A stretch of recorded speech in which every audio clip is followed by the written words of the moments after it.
Virgo, welcome to Monarch Intuition, and today I'm going to be doing your November 2022 mid-monthly check-in reading for you. So if you're new to my channel, what I like to do is I like to pull one major arcana to see the energy and then clarify with a different deck. So what's going on for the sign of Virgo? What do we need to know for you? Get you one more shuffle in. All right. We have the Wheel of Fortune, so spinning fate around. This can also represent turning the tables, turning fate in your favor. This can also be thought of as when you reach the bottom of the Wheel of Fortune, there's nowhere to go but up. So the bottom of the Wheel of Fortune is represented by the Ten of Swords, okay? So if you've had a Ten of Swords moment, or if you've gone through Dark Night of the Soul, the only thing that can happen is that you can get better from the situation. Now, you still have to swing yourself all the way back up. However, there is a light at the end of the tunnel. Now, with the Wheel of Fortune, it can also be that you might have a fortuitous event happening within your life. So what is going on? Let's clarify this energy. I'm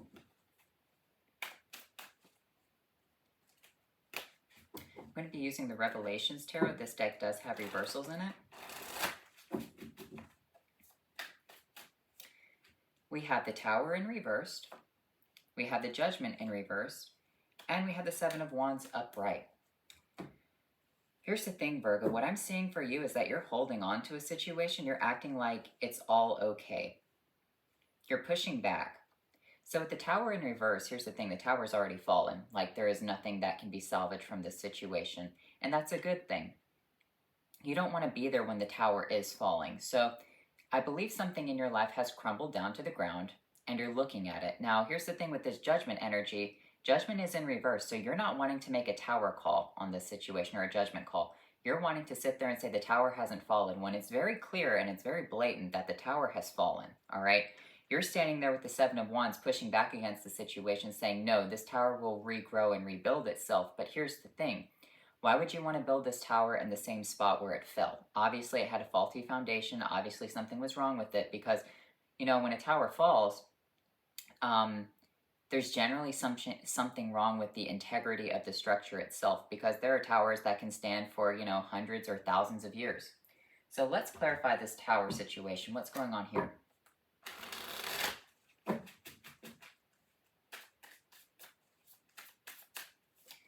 We have the Three of Wands, and we have the Four of Skulls. You're still holding on to it. You know, you can see that it's fallen in the distance, but you're still holding on to something. You're still holding on to the remnants of what was. In a way, you could have gathered your pieces from the situation or these situations within your life. For example, people can go back to the tower after it's fallen. For example, when a natural disaster happens, people go and collect their things, right? But those things will always remind you of the tower moment. Every time you look at those salvaged items, you're going to think, wow, that was a terrible moment within my life. And I kind of feel like those things are bringing back, you know, nostalgic memories for you. And you're wanting to look back on it like it's never happened. Things are going to change. You have the Judgment, you have the Five of Swords, and you have the World card. The cycle's complete, though. So you have to make the decision to come to terms with that, with the Five of Swords.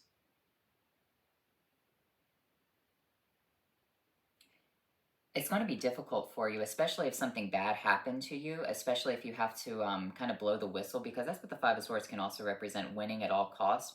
But at the same time, the tower is usually out of your control. I don't think you caused this tower to fall. So if someone else caused this thing to happen, this calamity within your life, you have to get justice for it, even if it means kind of playing a little bit dirty. Now, I'm not saying to go out and hurt anyone. That's not the thing. However, you need to get what's yours from the situation. You can't sit there like, say a natural disaster happened and then never call your insurance company and only hold on to the things that you have. You still have to make the judgment call to call the insurance company. It's like you're putting off the inevitable right here. You're holding on to this situation and pushing it back instead of just allowing the cycle to play out for yourself. What's the Seven of Wands? You have the Ace of Skulls. You have the Ten of Cups. You're thinking that, oh, well, as long as I have these pieces, everything's fine. It'll get better. But it's not going to get better. You're holding on to everything. You're holding on to these pieces because at one point they made you happy. When you look at them, it's the Ten of Cups. You're reminiscing about something. clarify the Judgment, the Lord of Skulls with the Ten of Scepters. I think what you're more afraid of is the amount of time that you put into it. I think you're thinking it's a waste of time. I've talked about it in Leo's reading. I talked about it in, I believe it was Taurus's reading. It's funny because the Lord of Skulls is here, which is representation of Taurus. You put in a lot of work into whatever this is. You put in a lot of time and a lot of effort, and you're like, I'm not going to let it go without a fight. But here's the thing, it's already gone. That's the situation at hand. Now, what you're also thinking is like, well, what about all this work that I'm going to have to put back in to fix the situation? It can be representation of, for example, you worked really hard to get yourself a really nice house, right? And you got a nice car, and then you met who you thought to be a really good person, and you had a great relationship for a while, and then they left you in financial ruin. Well, you spent time with that person. You have all these memories, and you're not letting go of the situation. It's already over. And I feel like it's not procrastination, it's tragedy and devastation that's preventing you from moving forward because the tower has fallen. And so you're now thinking, well, I have to pick myself back out of this situation. I have to put in this Ten of Wands effort to get back to the top of the Wheel of Fortune. And yes, you do. You're going to have to put in the effort to get back up to the top. Because the universe spared you from the tower. Like, I feel like you watched it fall, or maybe you went through the situation, but you didn't go through the Ten of Swords. You're not dead from the situation. You're not dead to death, right? This is the universe's way of teaching you how to be wiser and make better decisions within your life. The Star, yeah. Because when you go into the next situation, the universe is going to test you again. When you go into the next constellation or the next star within your constellation, the next phase within your life. This is how people gain wisdom and gain maturity. Like, a lot of people will have parents who will tell them, hey, that's a bad situation, you shouldn't do that. But what do people do? They do it anyway. And their parents said, well, I tried to warn you, but nothing like good, hard-earned life experience. And that's what this is. It's hard-earned life experience. And I'm not going to say that you deserve it in any way, because people always want to see the best in an outcome, the best in a situation, right? Especially when you were already in a bad situation to begin with, and you're thinking, hey, this might be something that can help me move forward, and it didn't. It made it worse.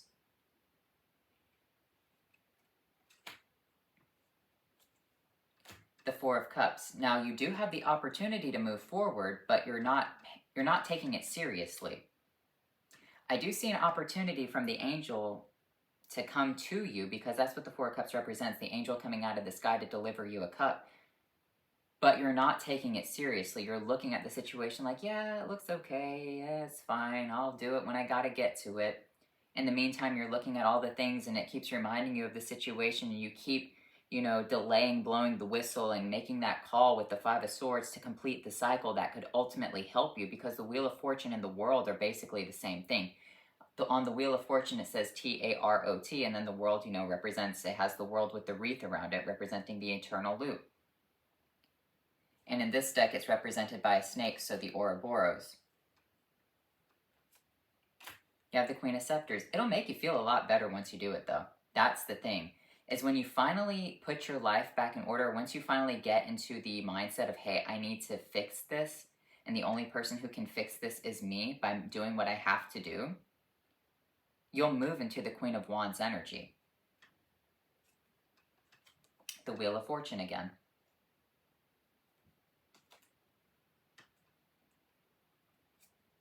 You have the Seven of Scepters, but you're still holding on. You know that life will get better for you if you make the phone call. How hard is this going to be? Like, I know you have the Ten of Wands right here, but I don't know if that's going to be how hard it is for you, or if it's that you've put in that much effort already and you don't want to let your effort go to waste. So how hard is it going to be for you? The Ten of Skulls, I really don't think it's going to be that difficult.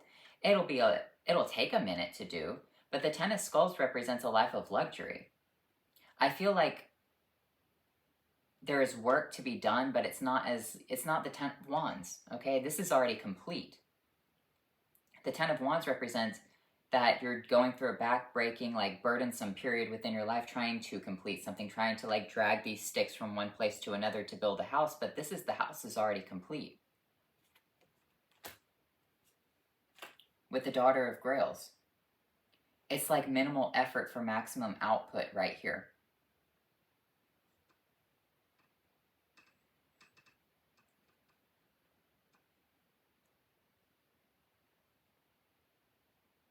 What do you have to do to fix it?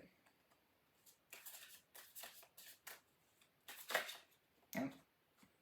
The Three of Pentacles, take it one step at a time. Recognize that you have to start at the beginning again, but this time you're wiser, so it'll be a lot easier for you. People will frequent you. People will see you. People will notice you. Hey, weren't you the person who built the tower originally? You'd be like, yeah, that's me. And they'll be like, oh, well, I liked how you did that. Can you build it again? Okay. Oh, yeah, the tower coming out. You know what? It's funny because I almost referenced this. There's an old cartoon. I believe it was called The Big Fat Fabulous Bear. And in one of the episodes of it, I think it's like French or something, there is this friend group and they want to build a house all the way up to the sky. And so they add on all this unnecessary shit. They're like, oh, we need an extra bedroom, and we need a pie in the sky room, and we need an observatory, and we need, you know, an extra place to keep all of whatever. And so they build this tower, and what happens? It falls apart because you had all of this unnecessary stuff inside of it. The Ten of Pentacles represents a beautiful structure that has exactly what you need. It's catered to the T, to what people would need to live. But it's luxurious, right? The tower represents, well, let's build the pie in the sky room. Like, who needs that?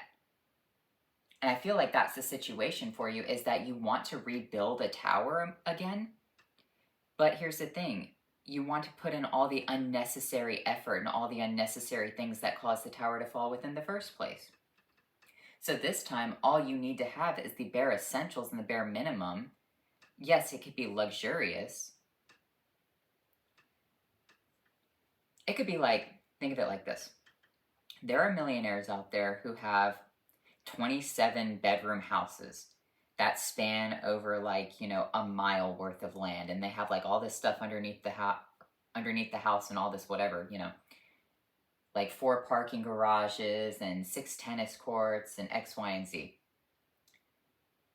Then there are other millionaires who have, you know, a 10 bedroom house, but it's exactly how they want it to be. They have a basement, they have, you know, little secret passageways, they have a library, you know, it's very quaint, but still big and luxurious and fabulous. Like, if you were to go there, you'd be like, wow, that person has money, right? That's what this is. You want to go back to square one, or you're going to have to go back to square one, but you still have a bad mentality about it. You still have, I need all of the unnecessary stuff to go along with it. I need all of the excess that caused it to fall within the first place. I need X, Y, and Z plus more things. No, you don't.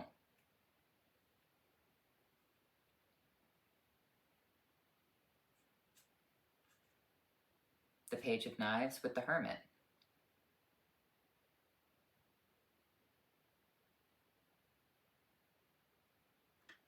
This is the small message that there's a small message about it.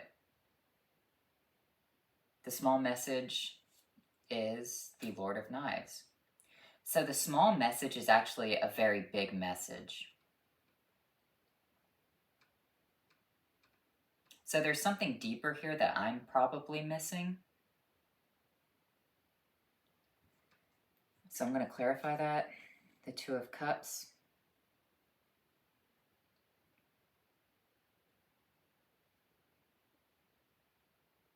Maybe it represents debt. Maybe the last person you were with or the last situation you were with, it caused you to not be good with your money, your financial resources.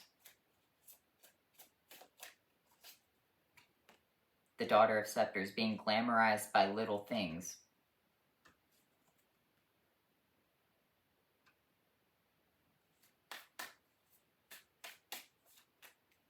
the Two of Swords with the Five of Cups.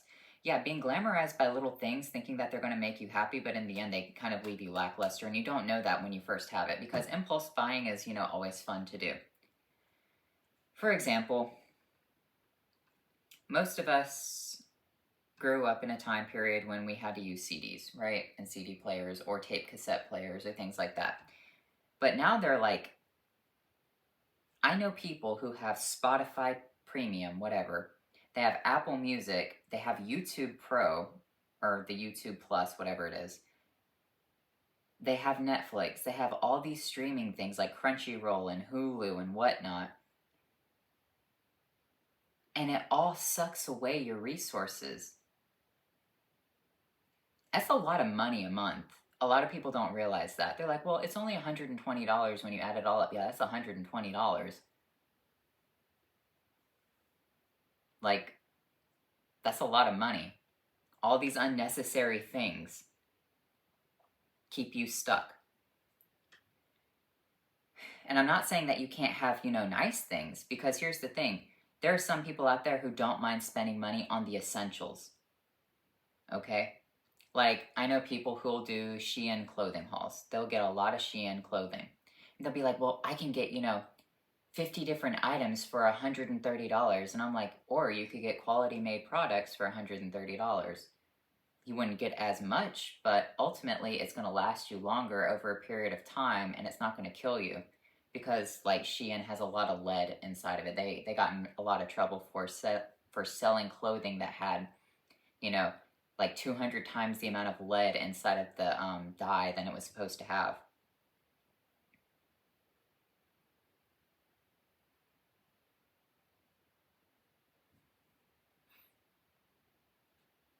It's kind of weird to me, too. Maybe I shouldn't get into that. I've never had Spotify or Pandora or whatever. I've always had YouTube Plus or Premium, whatever it is. That's the only thing that I spend money on for, like, streaming purposes, right? Because it's like, if you use your device properly, if you download the proper, what is it?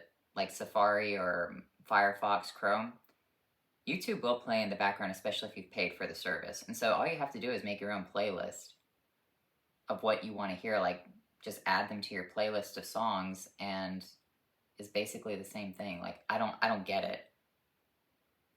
I think people like it because it piques that side of their that personality. Because when you go to, like, Pandora or Spotify, it has like the name of the artist and it has all the little flashy symbols, but no one actually cares about that. They're listening to music anyway. The Justice, yeah, balance out your life right here.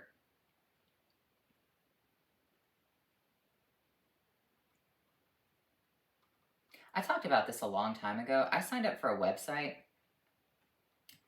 and I didn't realize that when I signed up for that website, it automatically signed me up for like Uber Eats or something. I've never used Uber Eats a day in my life, right? And I didn't realize that I was paying, I believe it was $10 a month for their service. And I found that out like, a year into it. I was like, what? I pay how much a month for that? I've never even used it. So, there are a lot of things that'll sign you up and you don't even realize that it's taking, a dollar here, a dollar there. But it adds up. It's all unnecessary expenditures. And this could also be, maybe you've met people who are like that, who you've kind of envied. Maybe you're jealous of them. Maybe you want to play keep up with the Joneses. I don't believe so, but when you go back to square one, don't have the unnecessary stuff in the tower, because otherwise the foundation will crumble because it's too much. There are all these little small things with the Two of Cups, all these little things that give you pleasure. And I'm not one of those people that's going to be like, don't get Starbucks. Like, I'm not one of those people. Like, you can get Starbucks all you want. You can have a nice life. I'm not telling you not to do that. I'm just saying that there are these small things that do the same thing. And maybe you need to cut some of those things out. You need to have balance with the Justice energy. The Nine of Knives and the Nine of Grails. You signed up, or you did something right here. You signed a contract, you got involved. This could be, you know, purchasing a car, purchasing a house. You're connecting to things because of your own anxiety. Because if you have to sit alone in your thoughts, it causes you problems. So what I'm seeing for you is that you're wanting to consume a bunch of different forms of entertainment, hoping that you'll get some sort of release with the Nine of Grails. But ultimately, and it could be within anything, it could be sex, but you don't want to be alone with your thoughts right here. You don't want to say that something is over, because when you have to look back at the past, it really bothers you. And so what you do is you do extra stuff, sign up for extra stuff, do extra things, but what you're ultimately doing is leading yourself back into a tower. Maybe you started at square one again, but you're too scared to have a thought. So whenever you have these thoughts, you're like, I'm going to go buy something. I'm going to do this, whatever. I think that was the theme of, or something I said in Taurus's reading, but it's the same concept coming out with the Justice, Nine of Knives, Nine of Grails. You're trying to balance out your anxiety with this Nine of Cups, which is ultimately fleeting with the Seven of Grails, because you're trapped in a fantasy. It's not reality. You're trying to trap yourself in your own fantasy world right here.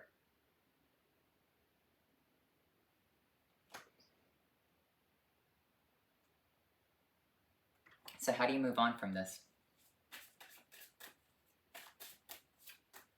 The Devil, the Eight of Skulls, the Prince of Grails. You can't take the easy route, that's for sure.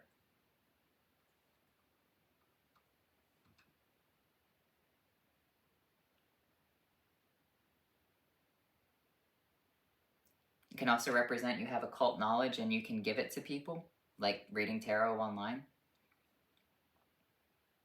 You could do a lot of different things that I'm seeing.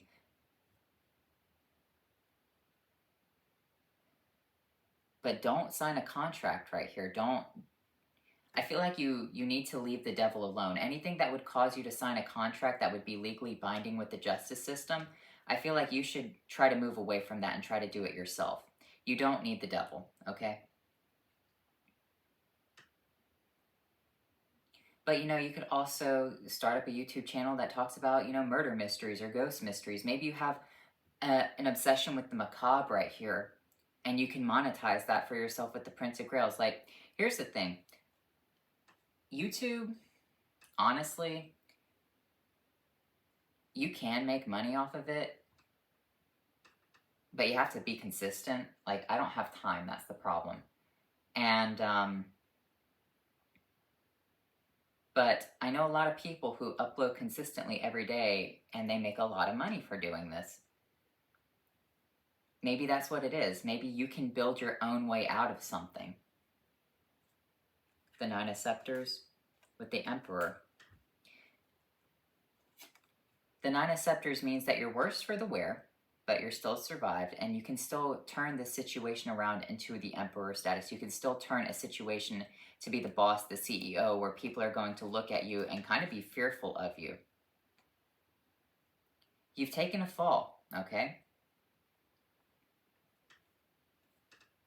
You're trying to consume things to block it out. But by doing so, you're putting yourself back into a tower because you don't want to experience the painful heartbreak. There is a way out, but it is with work. Again, with the Eight of Skulls, your energy coming out. Taking knowledge from the devil, but not selling your... I'm not going to say sell your soul or anything like that, but the devil also rules the macabre. I know it's a scary card to come out, and people are going to say, well, I don't want to take anything from the devil. No, it could just be like, you know, occult knowledge or a darker fantasy. Like, there's a lady online, I really like her channel. It's Ask a Mortician. Like, she started out several years ago with just like, ask a mortician about anything that you want, and now she's making like full-length documentaries a few years later, right? Yeah, the Nine of Skulls, yeah. She grew her own garden. The Daughter of Skulls coming out from nothing. She started out as a page and now lives in the life of luxury with the Nine of Skulls. You have the opportunity to do that. You have an opportunity to do that. You have an ability here that you can monetize. You have an ability that allows you to delve deep into the darkness or the mystery of the world. You can balance out situations with the Two of Pentacles, with the Prince of Grails. So I kind of feel like this is research with the Two of Pentacles and delivering the research slowly. Because, you know, there are people who do, they talk about like the history of magic, the history of witchcraft, the history of X, Y, and Z. There are some people out there who do, what's it called? They look over cases. They're attorneys who will read cases about what's going on in the pop culture. And they'll talk about both sides of the attorney spectrum. They'll like speak it, but then put it in layman's terms. Like that's something that's fun because they're delving deep into the contract. They're delving deep into, because a contract is essentially, you know, from the devil, binding you to something. As long as you're paying it out, then you're going to get something in return, right? So that's kind of what I'm seeing for you, is that you can balance it out yourself. You have the opportunity to move forward. You're just going to have to put in work. And you're like, but I just put in so much work into that last tower. I want it to be rebuilt. But, well, I mean,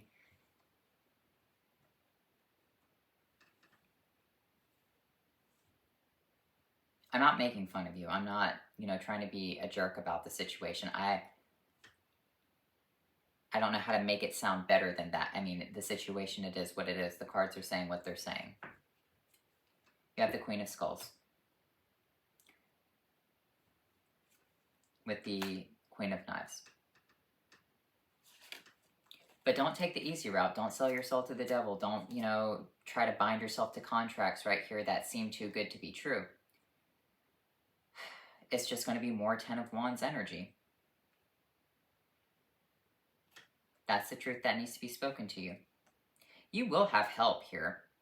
There will be people who will want to see you with this Two of Skulls. They will want to help support you in whatever you're doing. But at the same time, it does require you to face the truth, to make the judgment call to spin the cycle around. I feel like when you make the judgment call to spin whatever the cycle is, it does help improve the situation. And then you're able to have more energy to move on and do whatever you want to do. I feel like a little bit of this happens to be about the depression with the Tower in reverse, along with the Nine of Knives, because you're sitting there wondering about, well, I can't move forward, right? But here's the thing, you can. You have the opportunity to move this cycle around, to change things to your benefit. You can turn the tables on the bad situation and still come out on top, because if you're at the bottom, the only way to go is up, right? So you can come out on top.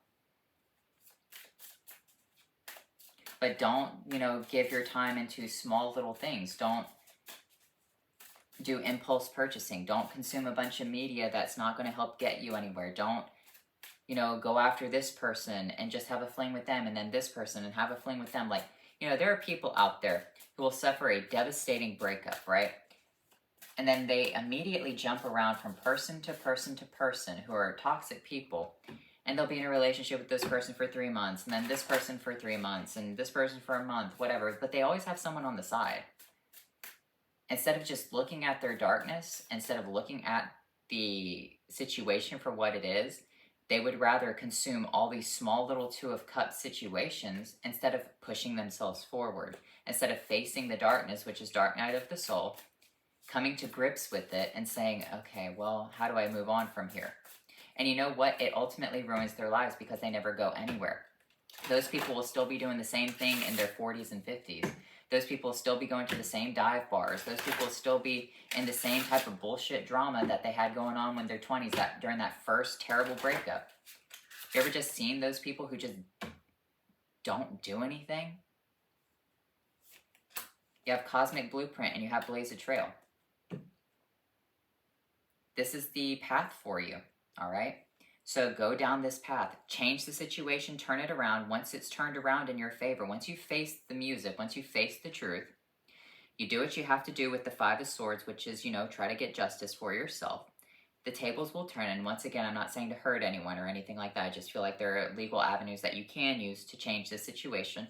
Once you do, once you face it, once you stop trying to build a pie in the sky house again, with all these different things that are just going to continuously zap your energy, because that's what I was talking about with those people who jump in relationships. They're not stable. They're just going to zap their energy. A lot of people will say, I'm going back to my hoe phase. But has the hoe phase really helped anyone in the end of the day? I mean, sometimes it can. Sometimes, I mean, if you...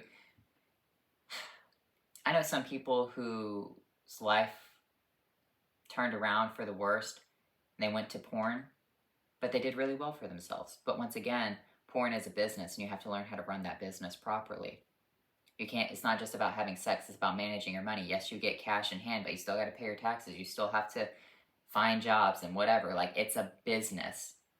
So regardless of if you're doing porn versus being an architect, you still have to have, you know, that mindset of, I need to move forward. I need to make money. I need to, you know, improve. So you have the cosmic blueprint laid out for you. Now blaze a trail and move forward through it.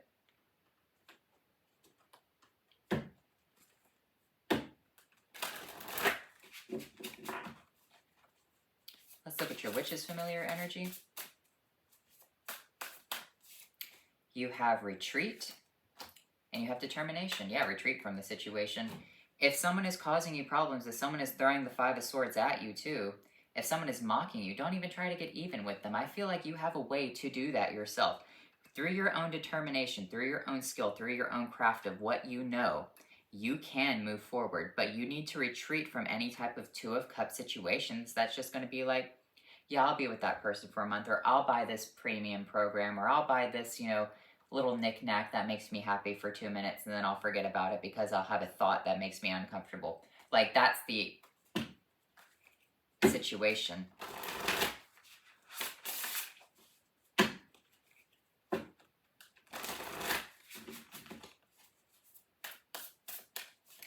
You have career and you have inspiration. You're going to find inspiration on your career. That's the thing. You will move forward.